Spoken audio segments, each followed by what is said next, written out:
nakarang araw nga ay dumating na nga itong pinakahihintay na parcel ng Ate Angel nyo. Gabi na nga ito dumating. Ito nga pala yung dahilan ng pagtitipid niya ng allowance niya dahil gusto niya nga makabili nito. At sobrang laki nga nito at napakabigat kaya naman siguro ginabi na ngayon nagde-deliver nito dahil napakalayo din ang pinanggalingan nito. Sobrang excited na nga ang Ate Angel nyo dyan kaya naman ayan kahit nahihirapan siyang buhatin ay talagang nakikitulong siya sa pagbuhat nito. Sabi nga namin ay bukas na lang yan asikasuhin pero hindi siya mapakali. Partida pagod pa yan galing sa school niyan. Gusto niya talagang mayakyat na to sa kwarto niya para may assemble na nga niya. Talaga naman pinipilit niyang kayating buhatin ito pero hindi niya rin talaga kinaya kaya naman nagpatulong na lang kami sa kapitbahay namin maiyakyat ito. Hindi ko na rin naman talaga kakayaning magbuhat ngayon dahil malaki na ang tiyan ko, hindi na talaga pwede. Kaya naman nakisuyo na lang talaga kami dito sa aming kapitbahay. At ayan na nga mga person na yakyat na nga at tuwang-tuwa na nga ang Ate Angel nyo. Hindi na nga yan makakapagtumpik-tumpik pa. Ayan mag-unboxing na nga siya. At sabi niya nga ay videohan ko pa siya. Madalas nga ay hindi ito pumapayag magpa-video pero dahil sobrang excited nga siya dito sa kanyang malaking parcel na ito ay talaga namang nagpapa-video pa siya oh. Diyos ko, sa pag-unboxing pa nga lang nitong parcel na to ay talagang struggle is real na. Maganda nga kasi yung pagkakapackaging ni seller. Talaga namang ingat na ingat ang items nyo.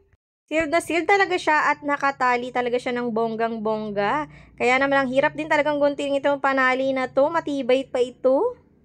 Yun na nga uli kinaya ng powers ng Ate Angel nyo. Kaya naman tinawag niya ng Ate Chelsea nyo para magpatulong mag-unboxing nito. Hindi na rin naman kasi ako masyado nakakayuko ngayon. Iipit na si baby kaya naman si Ate Chelsea nyo na lang ang pinatulong ko.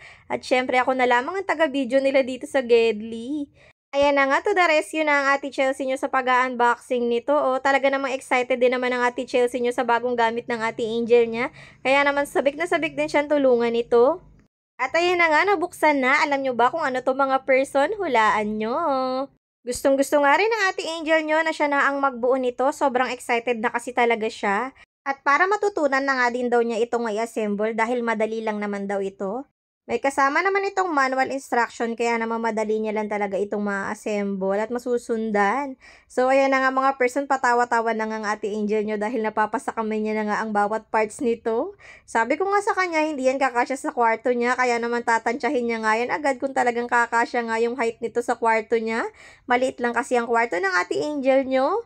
At talaga namang ipapakita niya pa sa akin na kasyang-kasya nga ito sa kanyang kwarto. Mami, o tingnan mo, o kasyang-kasya lang yan, di ba? Ang galing ko magtansya, sabi niya. At sobrang bigat nga nitong mga parts niya, kaya naman tumulong na rin si Ate Chelsea nyo sa pagbubuhat. Maya-maya nga lang ay napag-aralan na ni Ate Angel nyo yung manual instruction, kaya naman unti-unti niya na rin itong nabubuo. Ganyan niya muna ang una niyang pagkakabuo, maya-maya lang ay nakatayo na nga ito dahil dumating na itong kaklase niya to the rescue. Tinulungan na rin siyang mag-assemble.